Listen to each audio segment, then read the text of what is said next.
What's up, guys? This is Sam Cheater for the new show Big Hit Football. It's really late in the season, so I'm sorry for getting in the fray late, but we're here, that's all that matters. We are on an old show called ECF Experts Live. Our voices have gotten deeper. Chandler no longer sounds like a girl, so it's good news, and we're back. So hopefully you like this show. If you do, we're going to make a website, stuff like that. So hopefully you like this show. This is Rivalry Week, my favorite week of the season, but before we get into that, let's look at last week's storylines. So, first is Oklahoma State just overrated Baylor 49-17. Clint Trell threw for 3 touchdown passes and 380 yards. Chandler, what do you think about that? I think that was a great showing from Clint. I think he was the main reason why Oklahoma State won.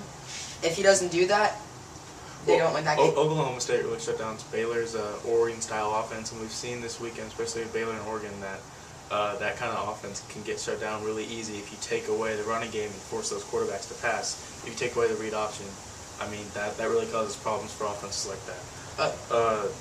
So this is really going to hurt Bryce Petty's Heisman chances. He was already probably fourth in the race, I'd say. Yeah. With Winston, Manziel, and Mariota in front of him, this is pretty much his Heisman chances are gone. Yeah. And we had a lot of people lose their Heisman chances over the weekend, so that was probably the biggest story of the weekend. Yeah, and then also, like Oklahoma State being number 7, I like that, but Baylor being number 9, I still think they're a little overrated. Do you agree there? Yeah, I agree. The new AP poll was released this morning, and the BCS poll comes out tonight. Right now, Baylor dropped from 4 to 9, and Oklahoma State moved up to number 7. Okay, so a story that affects many people around here that are not happy. University of Florida lost to Georgia Southern this weekend, 26-20. Probably the worst loss in program history for the most part. I mean, Georgia Southern has won 6 FCS national titles since beginning in the 80s. They're a very good team. They run the triple option for 30 plus years. They made the FCS semifinals last year. I mean, they're a good team, but still, it's inexcusable for a team like Florida to lose to Georgia Southern. Yeah, it really is. I realize that the triple option is hard to defend, but take your assignment and make sure you stick with them, and don't let them get by you. If you're assigned to the quarterback, don't go after the halfback, because then the quarterback will be running. Yeah, it's a hard thing to defend, but if you look at it, teams like Georgia Tech, they're teams that if you take away the run and force them to pass, you can beat them. Georgia Southern was running all over the Gators defense. They attempted 3 passes the whole game, missed all 3, and put up 420 yards on this vaunted Gators defense. So Muschamp may be on the hot seat. He already is. Now it's like on fire. And this is a fall from grace. I mean, the team's not going to make a bowl game, first losing season in 33 years. If you were athletic director Jeremy Foley, what would you do now? I would easily fire him. Now, before this game, I was looking at Gators fans saying, "Are you kidding me? You do not fire Muschamp. He led you to a Sugar Bowl last year. He just played a close game with South Carolina. He played a close game with Georgia. He played a close game with LSU. Maybe not as close to LSU. And the most points that any team has scored on them was Missouri, and there was only 39, I want to say. And no team has scored over 24 points except for Georgia Southern and Missouri. So I was like, yeah, there's no way that they fire him. But now that you lose to an FCS school, I realize it might be a good FCS school, but you can't keep him. He's got to be fired. Well, Georgia Southern 7-4 this year. They dealt with a lot of injuries of their own, and they're a depleted team. But still, for a team like Florida to lose to Georgia Southern, that's pretty inexcusable on their part. And the funny thing is, Florida paid Georgia Southern $550,000 to play this game. So Georgia Southern's probably going to use that to update the locker room. They're moving to the FBS next year. They're playing in the Sun Belt. So they're probably going to add seats to their stadium with that. I mean, this is a big deal for Georgia Southern. Even though Florida has hit rock bottom, this is by far the biggest win in program history. So next up, we have Arizona stuns Oregon. I did not see this coming. Oregon is a great team. I always thought they were a little overrated, so did most people, but no one saw Arizona just running all over them and stopping this vaunted Oregon offense. I mean, it looked exactly like Baylor did. It was before the Baylor K-State game, but no one saw this coming. Arizona's pulled off 2 straight top 10 upsets in back-to-back years, but this one was by far most surprising. Marcus Mariota's Heisman candidacy is gone. I have to say he's had a good year, but 2 losses to 2 teams they should have beaten. I know Stanford's good, but they should have beaten Stanford. So What do you have to say about his Heisman chances? I think they're gone, but I think everyone thought they were going to beat Stanford, but Stanford honestly is a better team than them. I think Oregon is way overrated, and I think Arizona. Before the game, I thought they had a chance. I just didn't think that would kill them, 42-16. I mean, there's things, but Arizona beat them, and Oregon offense is not hard to shut down, like we said earlier. You just have to stop the run. If you play assignment football, then you can shut them down, but it is hard to do. This pretty much locks up a Pac-12 title matchup, a rematch of ASU-Stanford. I think ASU will be ready for Stanford this time, but let's hope we see a good game. Stanford still has to win next week to play in the Pac-12 title game, but they pretty much have a win locked up. So, another story is the Jameis Winston sexual assault case. Now, the prosecution, we've been told, has really not a lot of evidence besides for DNA from Winston that really kind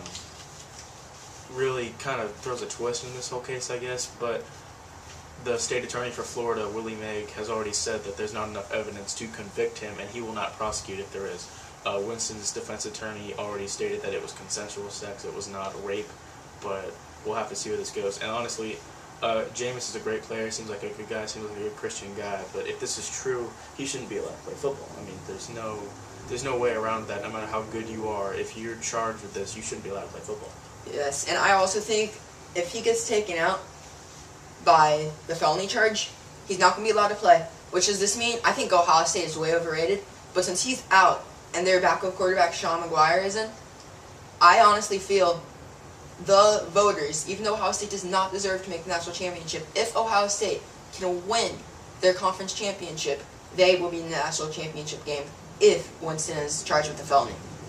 Well, it's a big deal now. Florida State's backup quarterback Jacob Coker, who battled Winston the entire summer to get the starting quarterback job, he's out. He's having surgery this week on a torn ligament in his knee. He's out for the season. So third stringer Sean McGuire, a true freshman from New Jersey, has backed up Winston in a lot of games. He's looked all right. He's thrown one touchdown pass, 2 interceptions, but those interceptions, while ill-advised throws, weren't necessarily his fault. They were his fault. They were due to miscommunication by his receivers. Now, McGuire is from Orange City, New Jersey. In high school, he started 3 years at quarterback, put up pedestrian numbers, threw over for 2,700 yards and 30 TDs in his career. Not bad. He went to Seton Hall Prep, which one's more of an I-formation offense. So those aren't bad numbers. He was a 3-star coming out of high school.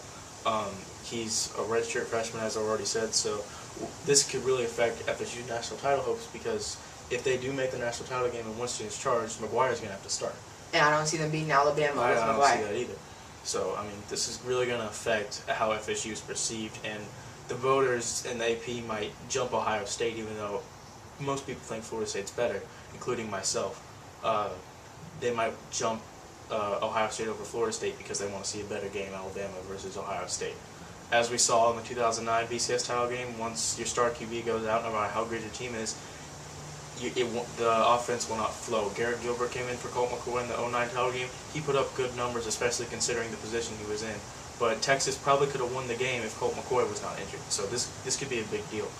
But hopefully, we also got to think about the non-football side of this. This could ruin that young lady's life or Winston's life. So you just also got to think about that when thinking about this case. So Texas A&M was shut down this weekend. They were just obliterated by LSU, 34-10. Zach Mettenberger had another great game. Johnny Manziel, he played all right, but the offense only put up 10 points. His first road loss in his career. His Heisman chances are pretty much gone now. His team had 3 losses. He's played well in 2 of them, but that last one was kind of like the final straw. He's not going to be in the Heisman race anymore. Yeah. Now, I think since he's the defending Heisman winner, maybe they keep him in the race if he can have a good game coming up. But I don't think he deserves to. He's had a good season so far. Last year, he had a way better season. And this also, you got to think about it, this also ended Texas A&M's hope to BCS berth. Yeah, this is pretty much knocking A&M out of any contention for BCS title game, or a BCS bowl game. Is this Manziel's last season in college football? Because he is a redshirt sophomore. I think that you should only be allowed to leave if you're a junior above, redshirt or not, but the rules are 3 years at a program, redshirt or not, you can leave. Manziel is pretty much. I mean, it seems like he wants to go to pro football, especially after the last summer at A&M.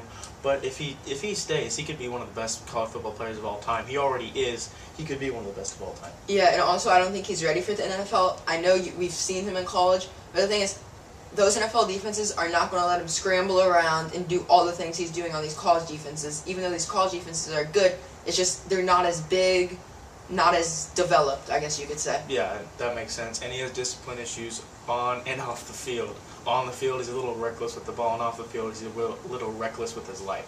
So we'll see how NFL teams respond to that. And I feel he will stay another year just to boost his draft stock, maybe win another Heisman, put up some stats. And right now, in many people's minds, some of the greatest quarterbacks in NCAA history, Andre Ware, Chris Winkie, Charlie Ward, Tim Tebow,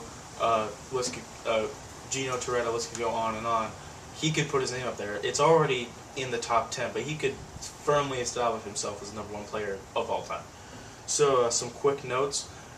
The Big Ten title game is already set. Michigan State versus Ohio State looks to be a good game. If Ohio State can avoid the upset in a rivalry game with Michigan this weekend, what chance do the Spartans have of ruining the Buckeyes' perfect season? I think they have a great chance. I think they will, in my opinion. Because look at it this way. Like I've been saying, Ohio State is overrated. I feel Michigan State can knock them off. I feel it's going to be a close game, maybe a 3-point, 7-point game. Maybe Michigan State wins it with a last second field goal. But either way, I see Michigan State winning this game, and I think they have a great chance. Well, Michigan State is one of the best D's in the nation. Their offense is finally coming alive. Connor Cook is finally putting up some numbers. So I think they have a chance too. I think if they can stop Braxton Miller, if they can stop Braxton Miller from running the read option and stop Carlos Hyde, they have a very good chance of winning. So, another quick note. Andre Williams' Heisman chances. He's a running back from Boston College. He's a senior. And if you did not watch the FSU BC game early in the year, you would have known he's a Heisman contender. But no one talks about him because he's from Boston College. Now, BC has a 7-4 record this year. Huge turnaround from last year. They've hung with #2 FSU and #6 Clemson. I mean, they're a really good, they're a very underrated football team. And Williams has ran for over 2,000 yards this year. Should he be in Heisman contention? I think he should. And if they keep Manziel over him in Heisman contention, I would have a very big problem with that. This kid has played his ass off this season. He is having a great season. He's playing great, in my opinion. He deserves to be in this I think he's going to punch a ticket to New York. I think it's a little too late for him to win the thing, but with what's happening with Mariota and Manziel and Petty, 3 contenders pretty much knocked out of the race. If Winston either plays bad or gets charged, or even if he doesn't get charged, voters may hold that against him anyway. Williams could definitely win the Heisman, even though it's not likely. If things roll his way, it could happen. One last quick note. Duke wins 9 games, second time in school history. They didn't even do this when Steve Spurrier was coaching at Duke, which many people may not know, in the late 80s. That was the last time they won a conference title. I mean, Duke's doing pretty good this year. They're 9-2. They've knocked off teams like Virginia Tech and Miami. Could Duke knock off FSU in the ACC title game if they get there with a win over North Carolina this weekend? They're not going to knock them off. I feel like they're going to beat North Carolina, get to the ACC title game. FSU is going to roll over any team they face except for maybe Alabama, Ohio State, those top-tier teams.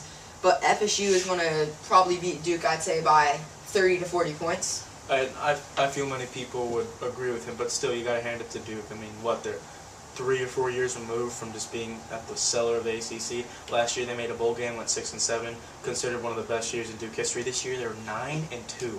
I mean, David Cutcliffe's done a lot with that program, and they deserve a hand. So win one for the nerds, I guess. Be sure, this is the end of the show. Thank you for tuning in. Be sure to tune into our prediction show. It's Turkey Week, Thanksgiving week, and it's also rivalry week in college football. Pretty much every fan's favorite week of the year. So tune into that show. We'll make our predictions on rivalry games such as FSU Florida, which may not be much of a game, Alabama Auburn, Ohio State Michigan, all of them. So tune into that game, and thank you for tuning in. And for Chandler Beard, I'm Sam Cheated. I'm signing out for Big Hit.